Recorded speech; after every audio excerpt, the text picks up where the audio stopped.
What's up, guys? Welcome back to another week's episode of Close by Mo. My name is Mohammed. I am your host. I am a real estate investor and I'm a realtor based out of the Empire State of New York.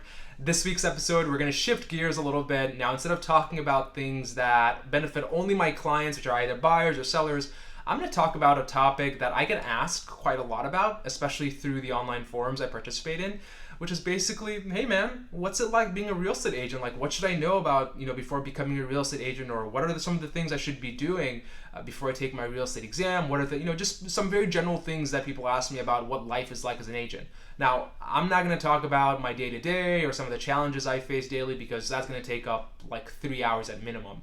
Instead, what I will talk about are some of the, I would say, overarching themes I've picked up on over the last, I would say, not 10 months almost now coming up since I got my real estate license. A bit of background about myself. I've worked in corporate software sales in one shape or another over the last 7.5 years, right? So I've been in startup tech sales, corporate B2B sales, fintech sales.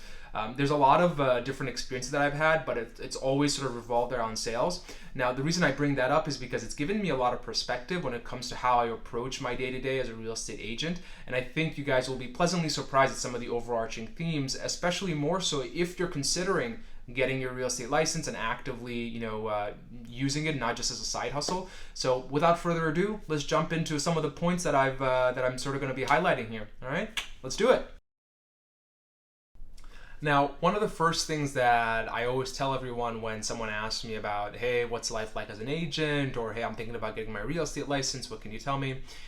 The first thing is New York, like a handful of other states, makes it incredibly easy to get your real estate license. I mean, the barrier to entry is so low, and let me dive a little bit deeper into what I mean by that.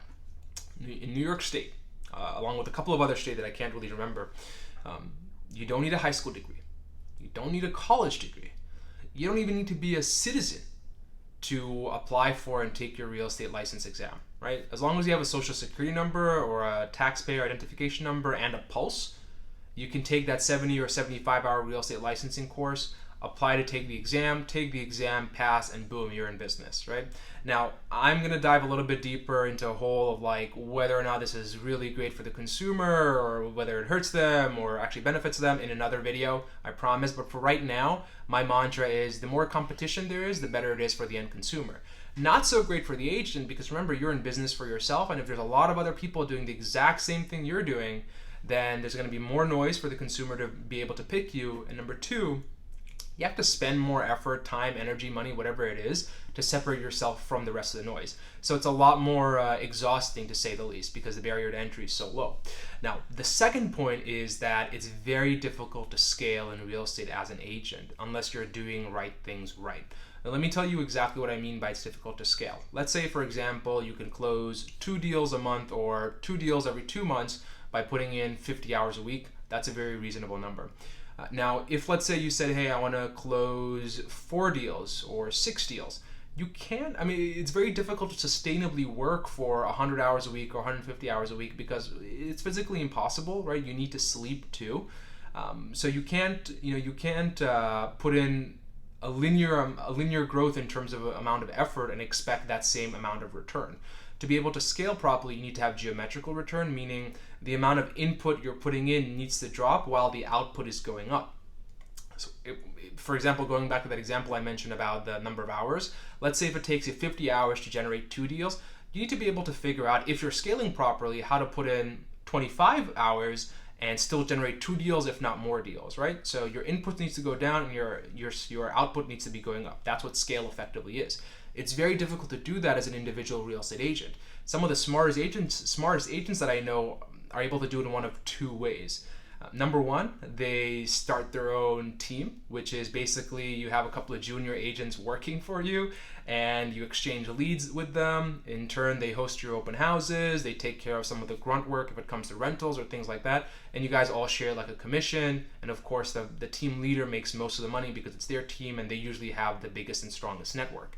The second thing I've seen, and something what I'm going to be doing hopefully in a couple of years, is starting your own brokerage, because that way you can have your own brand, your own group of employees or independent contractors that work for you under that umbrella logo, and then you make a percentage of every single commission check that they take.